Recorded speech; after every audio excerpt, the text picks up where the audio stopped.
Hello दोस्तों, नमस्कार, good morning, Radhe Radhe. सभी का एक बार फिर से विद्या कॉमर्स क्लासेस में बहुत बहुत स्वागत है। आइए एक और नई क्लास के साथ आपके साथ जुड़ रहे हैं, जिसमें हम लोग सीखेंगे क्या, पूंजी बाजार का पार्ट नंबर 2। पूंजी बाजार हम लोग शुरू किए थे ना। पूंजी बाजार में हम लोगों ने पार्ट 1 देख रखा है। पार्ट 1 में हमने बेसिक देखा था फाइनेंशियल बाजार क्या होते हैं। फाइनेंशियल बाजार में हम लोगों ने ये भी देखा था कि मुद्रा बाजार क्या होती है, और इसके बाद ये टॉपिक पूंजी बाजार जो आपके सिलेबस में है ये भी था उसमें। लेकिन पूंजी बाजार शुरू करने से पहले हम क्या पढ़ने वाले हैं, एक छोटा सा टॉपिक आपको हमने शुरू किया था, मुद्रा बाजार। ये हमने शुरू किया था ना मुद्रा बाजार। मुद्रा बाजार क्या था भाई? मुद्रा बाजार एक अल्पकालीन अवधि के लिए वित्त की समस्या को दूर करने वाला एक बाजार है, जिसे मुद्रा बाजार कहते हैं। हमने पिछले क्लास में देखा था। आज हम देखेंगे मुद्रा बाजार में यूज होने वाले उपकरण। क्या उपकरण? उपकरण से हमसे क्या मतलब भाई? मतलब है मेरे भाई, उपकरण से मतलब ये है कि आपसे मुद्रा बाजार से क्वेश्चन थोड़ी ना पूछेगा, नहीं पूछेगा। पूछेगा कहां से? उपकरण से। कैसे? मैं दिखाता हूं कैसे। क्या क्या यहां से क्वेश्चन पूछ सकता है। मुद्रा बाजार का जो उपकरण है उसका पहला ही पॉइंट क्या है आपका? मांग मुद्रा। मांग मुद्रा पहला उपकरण, जिसे हम क्या कहते हैं? हम कहते हैं भाई कॉल मनी कहते हैं।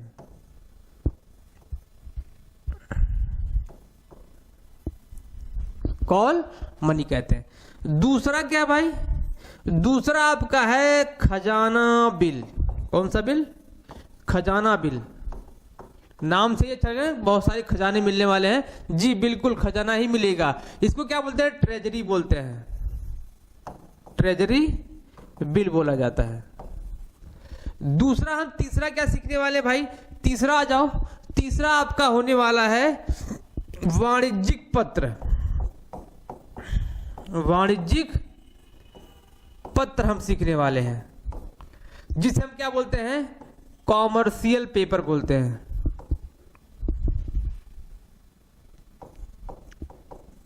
कॉमर्शियल पेपर बोला जाता है। एक और लास्ट बच रहा है आपका, जिसे हम लोग बोलते हैं जमा पत्र। जमा पत्र, सर्टिफिकेट ऑफ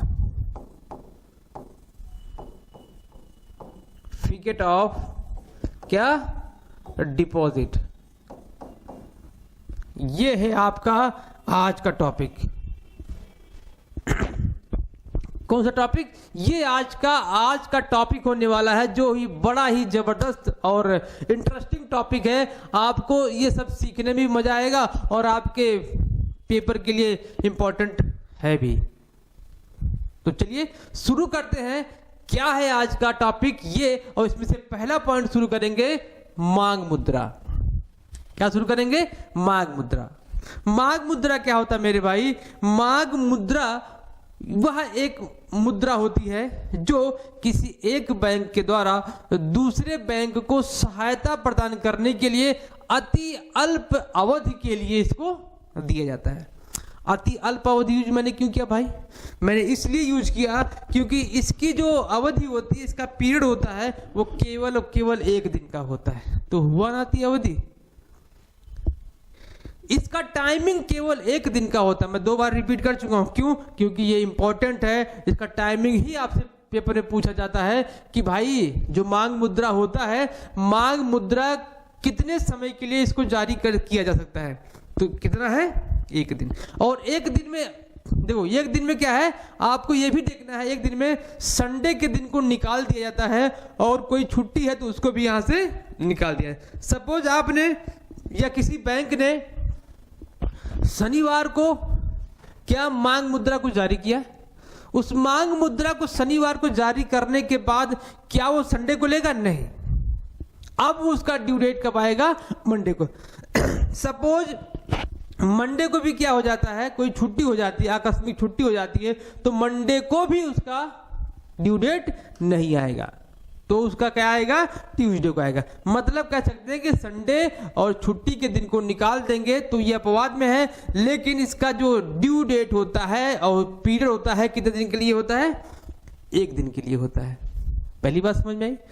दूसरी बात क्या है कि एक बैंक के द्वारा इसको, जो बैंक कम अधिशेष वाले बैंक होते हैं जिसके पास नगद नहीं होता है, वो अल्प अवधि के लिए अपने अधिशेष को मेंटेन करने के लिए, या दूसरी बात कहें सीआरआर को मेंटेन, कैश रिजर्व रेशियो को मेंटेन करने के लिए किसी दूसरे अधिशेष जिसके पास नगद होगा उससे सहायता मांगते हैं। उसके द्वारा जब उस सीआरआर को पूरा करने के लिए या उस अधिशेष की कमी को पूरा करने के लिए दूसरे बैंक को दिया जाता है तो ये क्या कहलाता है, मांग मुद्रा कहलाता है। बात समझ में आ गई।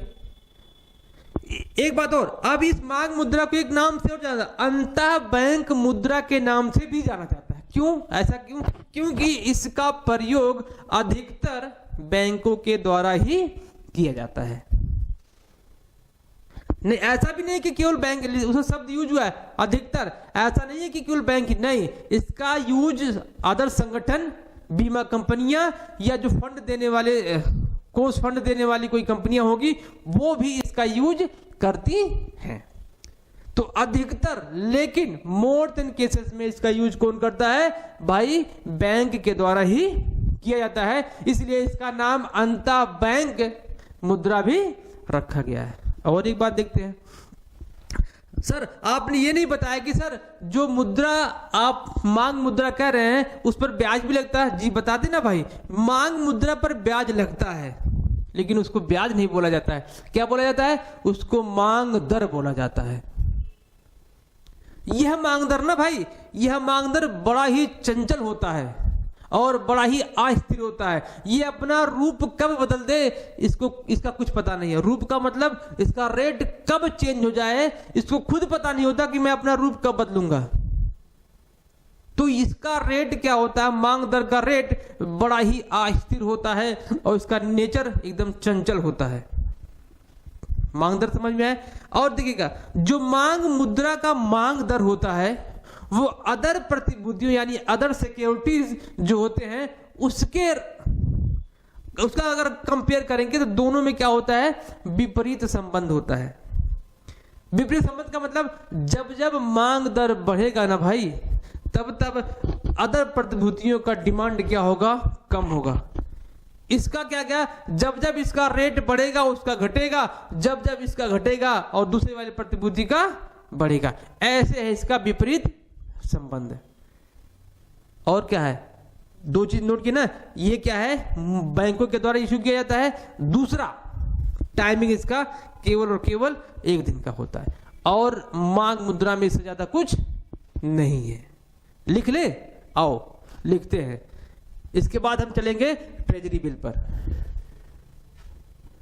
कॉल मनी, कॉल मनी, मांग मुद्रा, मांग मुद्रा, जो मैंने बोला ना वही हम एक एक पॉइंट को डिट्टो लिखने वाले हैं। क्या, यह का मतलब कॉल मनी, यह अति अल्प अवधि के लिए होता है, अल्प अवधि के लिए होता है, अवधि के लिए होता है। पहला नोट्स हो गया, पहली बात समझ में आई। ये आपका था पहला। दूसरा लिखते हैं भाई, अल्प अवधि के लिए लिखते हैं, होता है। इसको अधिकतर, अधिकतर मतलब हमेशा नहीं, अधिकतर बैंकों के द्वारा प्रयोग किया जाता है, प्रयोग किया जाता है। दो पॉइंट हो गया। ये आपका जो तीसरा पॉइंट है ना, बड़ा ही इंपॉर्टेंट पॉइंट है। गौर फरमाइएगा इस पर। जब एक बैंक या किसी बैंक के द्वारा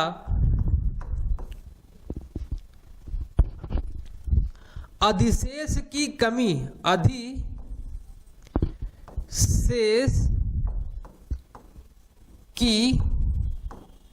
कमी या फिर क्या CRR, मतलब क्या सर, कैश रिजर्व रेशियो, ये हुआ CRR, कैश रिजर्व रेशियो की कमी को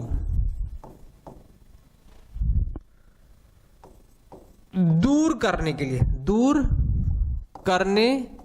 के लिए किसी अधिशेष वाले बैंक से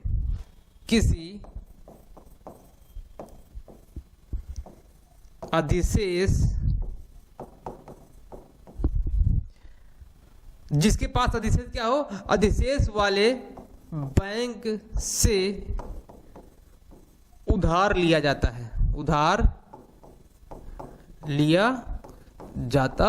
है। इस संबंध में जो पत्र जारी किया था उसे क्या बोलते हैं, कॉल मनी बोलते हैं। ये तो मैंने बताया था ना भाई, क्या बताया था, जब कोई बैंक क्या कर रहा हो, प्रॉब्लम फेस कर रहा हो, जिसके पास CRR की कमी हो, जिसके पास पैसा कम हो, कम समय के लिए दूसरे बैंक के द्वारा उसको हेल्प प्रदान की जाती है, तो क्या कहलाता है, वो कॉल मनी कहलाता है। क्लियर? आ जाओ। ऐसा नहीं है कि ये बैंकों के द्वारा ही यूज होता है, ऐसा बिल्कुल नहीं मेरे भाई। इसी को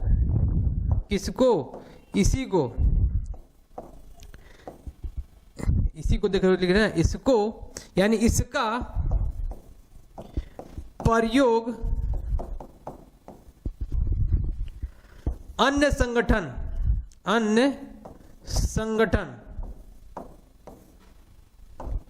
बीमा कंपनी या फंड देने वाली कंपनी, जिसे हम कोष कहते हैं, कोष प्रदान करने वाली कंपनी कोई हो, के द्वारा भी किया जाता है, किया जाता है। क्लियर? यह बैंक ही नहीं, इसको अदर संगठन और बीमा कंपनी या कोष प्रदान करने वाली कोई और संगठन इसको क्या करती है, प्रयोग में लाती है। इतनी बात समझ में आई? आ जाओ भाई। कभी कभी होता ना कि हमारे दिमाग में आता है कि अगर कॉल मनी पैसा दे रहा है तो क्या हो सकता है कि ये इंटरेस्ट ले रहा हो। इंटरेस्ट उसको भाई बगैर यूज, जब वो यूज करेगा तो कुछ ना कुछ पैसा तो लेगा ही। हम उसको इंटरेस्ट ना बोल के क्या बोलते हैं मेरे भाई, मांग दर बोलते हैं। क्या बोलते हैं? मांग दर। मांग दर क्या है? मांग मुद्रा यूज करने के बदले में जब एक बैंक के द्वारा उस पर अतिरिक्त पैसा दिया जाता है तो क्या कहलाता है, वो मांग दर कहलाता है। मांग दर क्या होता है? अस्थिर होता है, अस्थिर होता है। और ये क्या होता है? चंचल भी होता है। चंचल और अस्थिर मतलब इसमें कभी कभी तुरंत चेंज हो जाता है इसका रेट, या कभी कभी एक दिन लगता है इसका रेट चेंज होने में, लेकिन ये स्थिर नहीं होता है, ये अस्थिर होता है, बार बार ये चेंजेबल होता रहता है। इतनी बात समझ में आ गई? ये क्या है? आपका मांग मुद्रा है। मांग मुद्रा मेरे भाई ना, इससे ज्यादा आपको कुछ भी नहीं मिलने वाला है कि मांग मुद्रा में से ज्यादा और कहीं ढूंढ दो, गूगल पे ढूंढ लो या फिर किसी बुक में ढूंढ लो, आपको कहीं कुछ नहीं मिलने वाला है। तो आप लोग क्या करिएगा, मांग मुद्रा के बारे में बस इतना ही पढ़िएगा और कुछ नहीं पढ़िएगा, इससे ज्यादा आपसे कोई पूछा भी नहीं जाएगा। आ जाओ दूसरा देखते हैं। क्या देखेंगे मेरे भाई? अब हम देखेंगे खजाना बिल। कौन सा बिल? खजाना बिल, जिसको अंग्रेजी बोलते हैं ट्रेजरी बिल।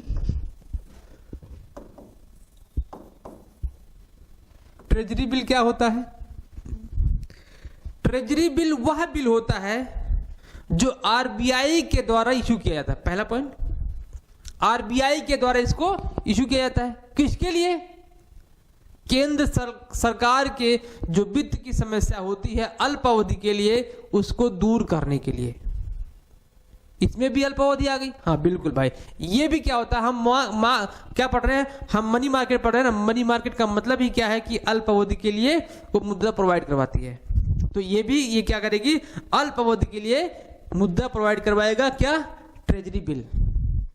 ट्रेजरी बिल से क्वेश्चन कहां से बनेगा इसका पूरा डिटेल हमको नहीं पढ़ना है, कुछ पॉइंट हमको देख के चलना है जहां से हमको क्वेश्चन पूछता है बार बार, हम वही पढ़ेंगे और कुछ नहीं पढ़ेंगे। क्या पूछता है यहां से भाई? ट्रेजरी बिल की अवधि कितनी होती है, ट्रेजरी बिल को जारी कौन करता है, ट्रेजरी बिल यूज कौन करता है, और ट्रेजरी बिल हस्तांतरणीय है कि नहीं है। बस इससे ज्यादा आपसे कुछ नहीं बोलता, कुछ नहीं पूछेगा इससे ज्यादा, तो इतना ही पढ़ना है। आ जाओ। ट्रेजरी बिल आरबीआई के द्वारा जारी किया जाता है केंद्रीय बैंक केंद्रीय सरकार की अल्पावधि की आवश्यकताओं को दूर करने के लिए, और इसकी जो अवधि होती है वो 4 प्रकार से इसको इश्यू किया जा सकता है। 14 दिन, 91 दिन, 182 दिन और 364 दिन। ये 4 प्रकार से हम इसको इश्यू कर सकते हैं। मतलब कि कह सकते हैं कि 14 दिन से लेकर 1 साल की इसकी अवधि होती है, इससे ज्यादा की नहीं होती है। ये 364 दिन कितना हो जाएगा, 1 साल ही आ जाएगा। बात समझ में आई ना? तो याद रखना क्या, 14 दिन, 14, 91, 91, 182, 182 एंड 364, 364। ये 4 प्रकार से क्या होते हैं, ट्रेजरी बिल के अवधि होते हैं। 3 टॉपिक क्लियर हुआ। अब क्या हो रहा है, जो ये ट्रेजरी बिल होता है क्या इसको किसी और को दे सकते हैं? जी बिल्कुल दिया जा सकता है। ये ट्रांसफरेबल होते हैं, ये स्वतंत्र रूप से किसी और व्यक्ति को या किसी बैंक के द्वारा किसी दूसरे बैंक को दिया जा सकता है। ये स्वतंत्र होता है, इसमें हमको आरबीआई की परमिशन की जरूरत नहीं पड़ती है। और मजे की बात क्या है, मजे की बात ये है ना भाई, ट्रेजरी बिल क्या होती है, बहुत ही तरल होती है। तरल का मतलब कभी भी इसको पैसे में कन्वर्ट किया जा सकता है। कैसे? कैसे? ये है ना भाई कि जो ये ट्रेजरी बिल होता है आरबीआई के द्वारा तो इशू किया जाता है, और आरबीआई के द्वारा इसको वापस भी लिया जाता है। और आरबीआई इसको खरीदने के लिए हमेशा कि आप बेचो तो हम उसको खरीदेंगे। बेचेगा कौन भाई, आप ये बताओ, इसको बेचेगा कौन? जो खरीदा रहेगा। आरबीआई से डायरेक्ट केंद्रीय बैंक तो केंद्रीय सरकार तो खरीदेगी नहीं। आरबीआई से जो वाणिज्यिक बैंक होते हैं, जो बैंक संस्थाएं होती हैं, वो खरीदती हैं और ये क्या करती हैं, सरकार को सहायता प्रदान करती हैं। सरकार भाई लोन कहां से लेता है? बैंकों से तो लेगा लोन ना भाई।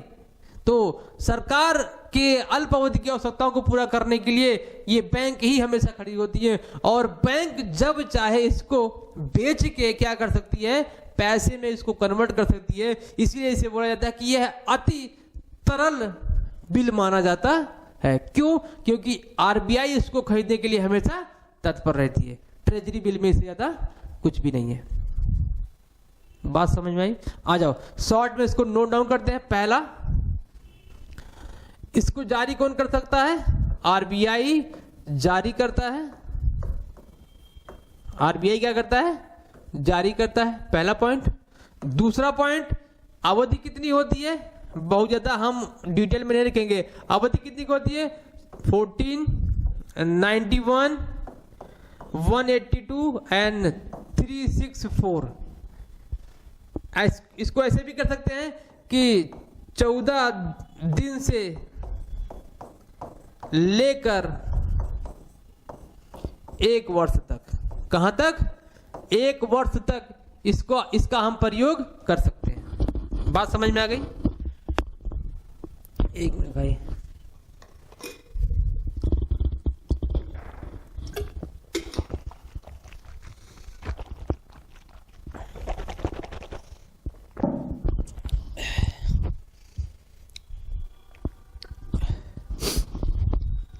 ठीक है, तो तीसरा देखते हैं। हमने देखा अवधि क्या है, 14 दिन, 91 दिन, 182 दिन और 364 दिन। ये क्या होता है? स्वतंत्र रूप से हस्तांतरणीय होता है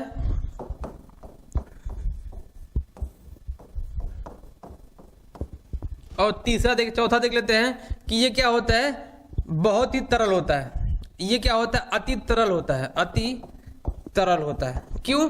क्योंकि ये आरबीआई खरीदने के लिए हमेशा इसको तैयार रहती है। और पांचवा, यह बैंकों के द्वारा खरीदा जा सकता है। यह जो हमारे वाणिज्यिक बैंक होते हैं, बैंक मैंने लिख दिया तो मैंने इस पे सब लिख दिया, या बैंकों के द्वारा खरीदा जाता है। ये बैंकों के द्वारा खरीदा जाता है। बात समझ आई? तो ये क्या था आपका? ट्रेजरी बिल था। ट्रेजरी बिल में भाई समझाया तो मैंने बहुत कुछ था, लेकिन मैंने शॉर्ट में सब लिख दिया है। इतने छोटे से मैं 4 लाइन में मैंने लिख दिया है और 4 लाइन ही आपके लिए इंपॉर्टेंट है। आप सिर्फ अगर यहां से क्वेश्चन पूछेगा तो 100% क्वेश्चन कहां से पूछेगा? 100% क्वेश्चन ये अवधि वाला पूछता है। ये अवधि वाला क्वेश्चन पूछता है कि ये कितने दिन के लिए हो सकती है, या फिर कौन जारी करता है, या फिर कौन खरीदता है। इसका हस्तांतरण क्या होता है? स्वतंत्र होता है। और कुछ क्वेश्चन नहीं पूछेगा। तो ट्रेजरी बिल में भाई इतना ही है। और सीखे? आ जाओ एक और टॉपिक सीखते हैं जिसका नाम क्या है? कॉमर्शियल। कॉमर्शियल पेपर, वाणिज्यिक पत्र इसे बोलते हैं। क्या बोलते हैं मेरे भाई? वाणिज्यिक पत्र।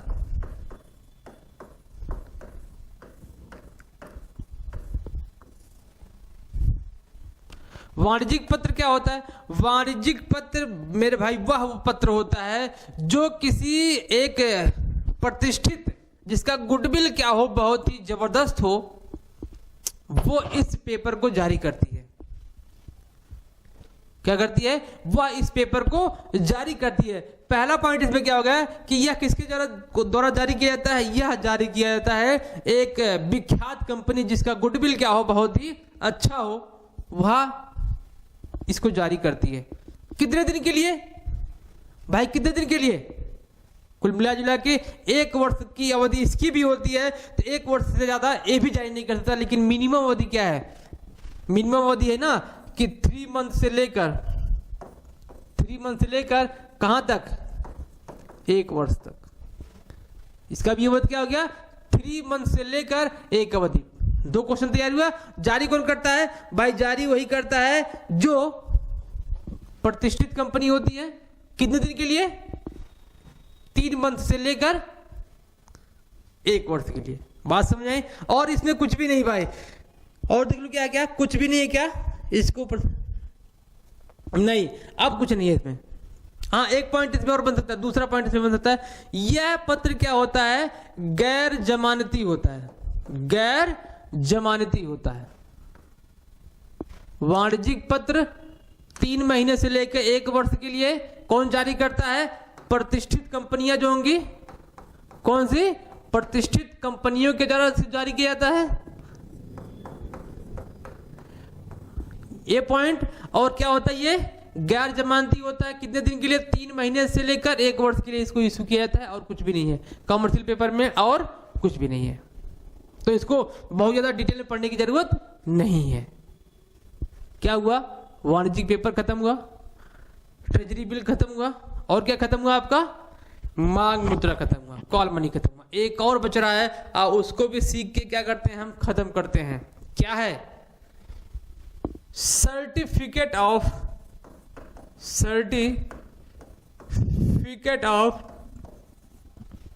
क्या? डिपॉजिट।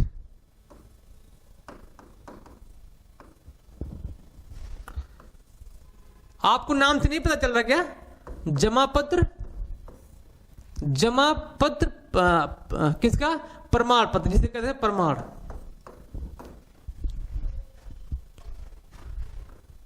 इसको हम प्रमाण पत्र भी कहते हैं। जमा पत्र से आपको नाम से कुछ क्लियर नहीं हो रहा क्या कि यह जो होता है कि ये किसके लिए इशू किया जाता है? भाई आप बताओ, जमा पत्र जब हमने कहीं पैसा जमा किया होगा तो उसके लिए तो हमको ये प्रूफ के रूप में दिया गया हो कि भैया आपने इतना रुपया हमारे यहाँ जमा किया है, तो ये आप उसका प्रमाण रखिए ताकि आप भविष्य में आइए तो आपको हम उसका पेमेंट कर सकें। जी सर, बिल्कुल आपने सही कहा।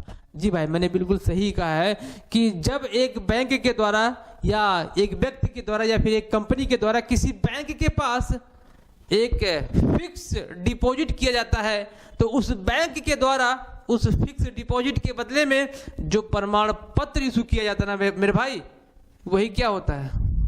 जमा प्रमाण पत्र होता है। क्या होता है? जमा प्रमाण पत्र होता है। तो पहला क्या है? ये एक बैंक के द्वारा इशू किया जाता है। किस कंडीशन में? जब एक किसी बैंक के द्वारा किसी दूसरे बैंक के पास या किसी संस्था के द्वारा किसी बैंक के पास सावधि जमा, जिसे हम हिंदी में फिक्स डिपॉजिट कहते हैं, या मियादी जमा जिसे हम फिक्स डिपॉजिट कहते हैं, के बदले में बैंक के द्वारा जो पत्र इशू किया जाता है प्रमाण के रूप में, वह पत्र क्या कहलाता है? जमा प्रमाण पत्र कहलाता है। मजे की बात क्या है मेरे भाई ना, कि इसकी भी अवधि 3 महीने से लेकर 1 वर्ष के लिए होती है। तो 2 कॉन्सेप्ट, एक कमर्शियल पेपर और एक सर्टिफिकेट ऑफ डिपॉजिट, तीनों का पीरियड, दोनों का पीरियड कितना है? 2, एक ही है। क्या है? 3 महीने से लेकर 1 वर्ष तक। तो दोनों को आपको याद कर लेना है। एक याद कर लो, दोनों में काम देगा। 3 महीने से लेकर 1 मंथ तक, सॉरी 1 वर्ष तक। तो ये क्या है? सर्टिफिकेट ऑफ डिपॉजिट है। बात समझ में आ गई ना? और ये क्या होता है ना, सर्टिफिकेट ऑफ डिपॉजिट, ये भी क्या होता है? इसका भी हस्तांतरण स्वतंत्र होता है कि ये भी किसी को हम हस्तांतरित कर सकते हैं और बैंक इसको मना नहीं करेगा पेमेंट करने से। क्या करेगा? बैंक इसको मना नहीं करेगा पेमेंट करने से, कि हमने किसी और को दे दिया तो बैंक उसको पेमेंट करने से मना कर देगा, ऐसा बिल्कुल भी नहीं है। ये भी क्या होता है? स्वतंत्र हस्तांतरणीय होता है। तो ये भी पॉइंट आप नोट डाउन कर लीजिएगा। कि नोट डाउन करा दें? आ जाओ करते हैं। जमा प्रमाण पत्र की अवधि कितनी होती है भाई?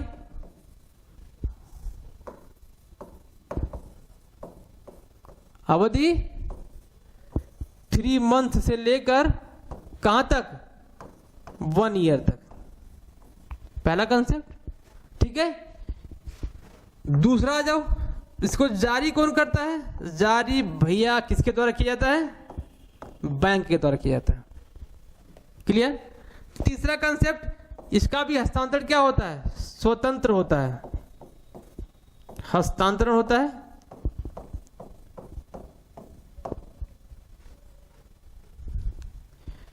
और इसको बोलते क्या है? चौथा, यह जमा किए